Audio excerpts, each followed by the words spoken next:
Assalamu alaikum, fam. Hope you're doing well. Let's continue our reading of Shakespeare's play about Julius Caesar. It has been fantastic.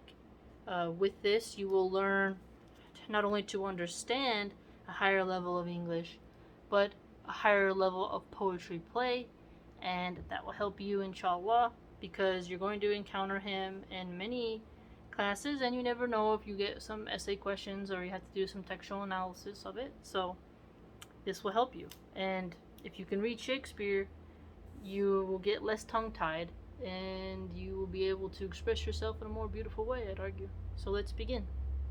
We are in scene 2, and we're dealing with the scene where Casca is telling Brutus about how Caesar, with the back of his hand, pushed the crown away, and the people shouted because they wanted him to take it. So now we're between that. Cassius. Who offered him the crown? Casca. Why, Antony. Brutus. Tell us the manner of it, gentle Casca. Casca. I can as well be hanged as tell the manner of it, if it were mere foolery. I did not mark it. I saw Mark Antony offer him a crown, yet 'twas not a crown, neither 'twas one of these coronets. And as I told you, he put it by once, but for all that, to my thinking, he would fain have it than had he offered it to him again. And he put it by again, but to my thinking, he was very loath to lay his fingers off it. And then he offered it to the third time. He put it the third time, and still he refused it. The rabblemen shouted, and chapped their hands, and threw up their sweaty nightcaps, and uttered such a deal of stinking breath because Caesar refused the crown that it had almost choked Caesar. For he swounded, and fell down at it, and for my own part I durst not laugh for fear of opening my lips and receiving the bad air. Wow, so very foul language Casca is giving us here. So the peasant class. This shows you how these Roman senators were looking at the peasants, the plebeians they were called. Notice how he said they took off their sweaty caps and threw it, because the people loved Caesar, right? He built gladiatorial schools. He was somebody who lived closer towards the poor people growing up. He was of the house of Julius.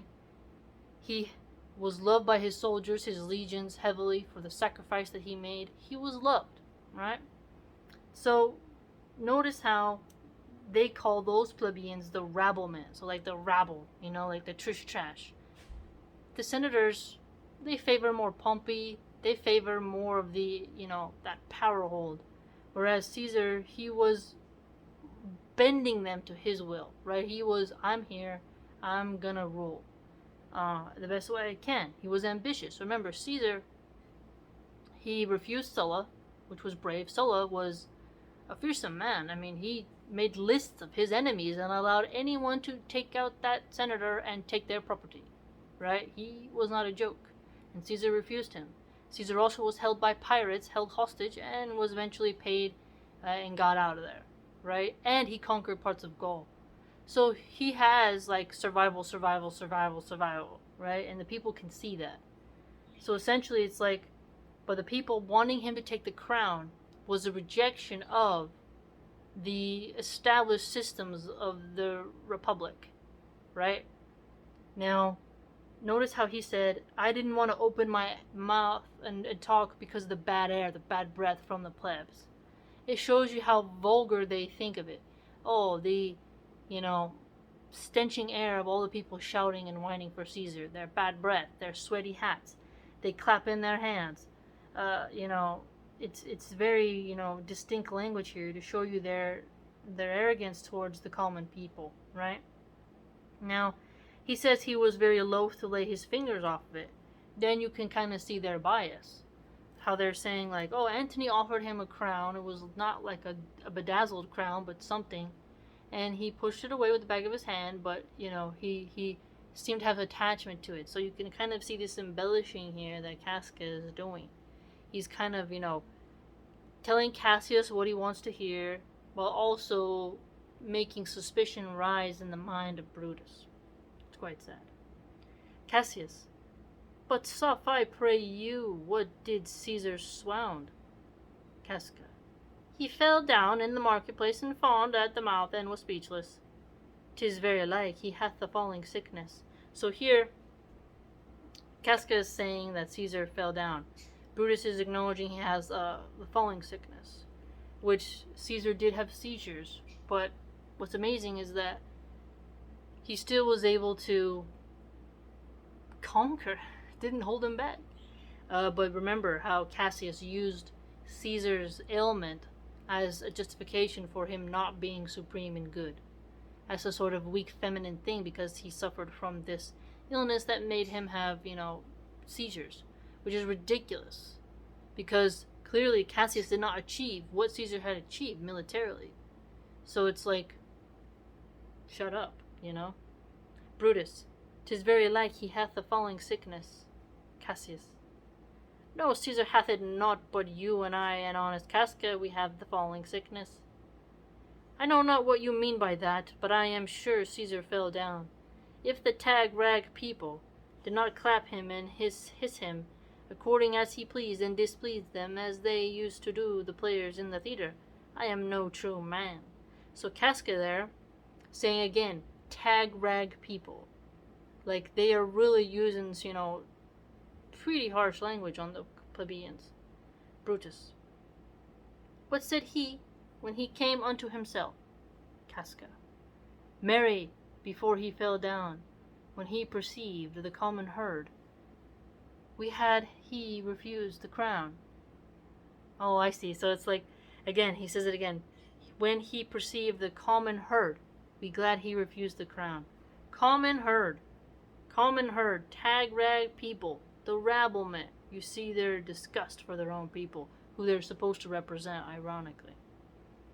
It's really quite sad. He was glad he refused the crown. He plucked me ope his doublet, and offered them his throat to cut. And I had been a man of any occupation, if I would not have taken him at a word, I would I might go to hell among the rogues.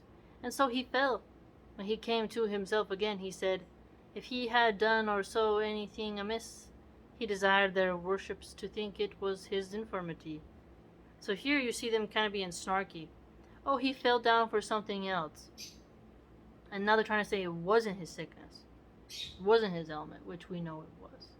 Even if it's the imaginary play, we know it is. We can tell as readers, but we can tell that the animosity that these figures have for Caesar is blinding them, and they're deeply biased. 3 or 4 wenches where I stood cried, alas, good soul! And I forgave him with all their hearts, but there's no heed to be taken of them. If Caesar had stabbed their mothers, they would have done no less. So here, look at that. What is he saying here? 3 or 4 wenches. Wenches is kind of a strong term for women, right? They shouted and they felt sorry and they were like, oh, because Caesar fell down. And he, Casca is saying, even if Caesar was the one to kill their mothers, they would have loved Caesar more than what he did to their mothers, and they would have helped him and they would have wanted to do something for him. So that gives you a sign of what Casca thinks is that's how deeply the people love Caesar, to the point where they would forgive him even if they stabbed his own mother. Stabbed their own mothers. So you see some enviousness, some political things going on here, right? As we know, but you can really feel it, coming out from them. The way in which they have disgust for the common people, and the way that they are upset that Caesar is so loved, right? Brutus. So Brutus, Cassius, and Casca are going to have a dialogue here. And after that he came, thus said, away. Hey, did Cicero say anything? Hey, he spoke Greek? To what effect? Nay, and I tell you that, I'll ne'er look you in the face again. But those that understood him smiled at one another and shook their heads. But for my own part, it was Greek to me. I could tell you more news too. Marcellus and Flavius, for pulling scarfs off Caesar's image, are put to silence. Farewell you well. There was more foolery yet, if I could remember it.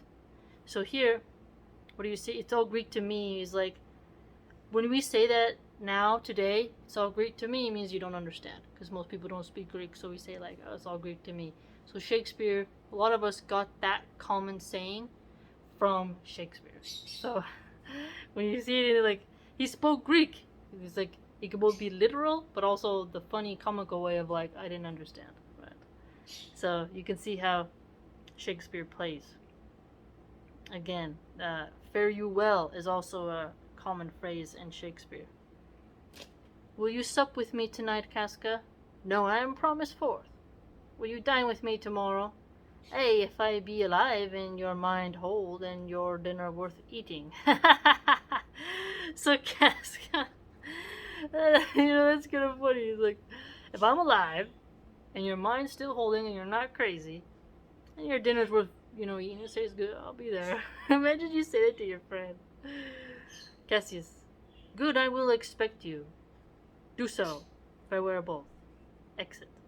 So here, already, you can feel from Cassius, Casca, and Brutus' entire dialogue, they were thinking about the crown, talking about the people, using harsh words against them.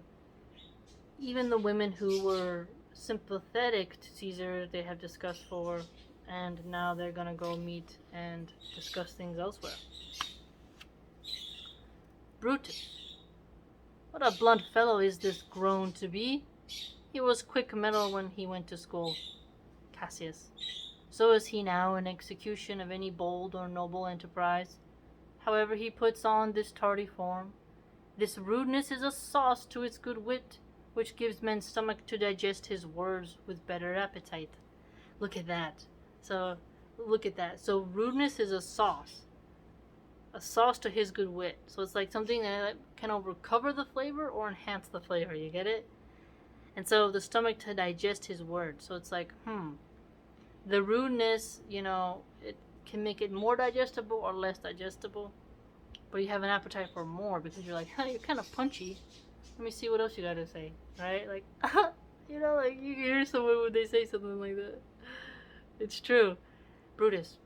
And so it is. For this time I will leave you tomorrow, if you please to speak with me.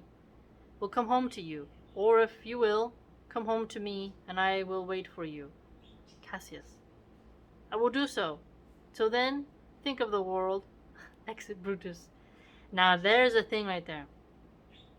Again, how's he ending that? Right? Think of the world. What has Cassius been doing thus far to Brutus, right? Oh, angry spot doth glow on Caesar's brow, right? So, noticing how Caesar can get angry and upset, right? And further, remember when they are really looking at how the people are having endearment towards him. Also further, the shouting and applauses has made them become more suspicious of their position of authority. So they don't want the republic to be overturned. Caesar, they are now working in a way to see Caesar as a threat to the established systems. Whether you agree with them or not, that's what they're getting at. That's what they worry about. So he ends it on, think about the world, right? Cassius, you gotta watch out. Cassius is, the kind of man you fear if you're the emperor, right? He's working on Brutus psychologically. Truly. Alright, hope you enjoy, fam.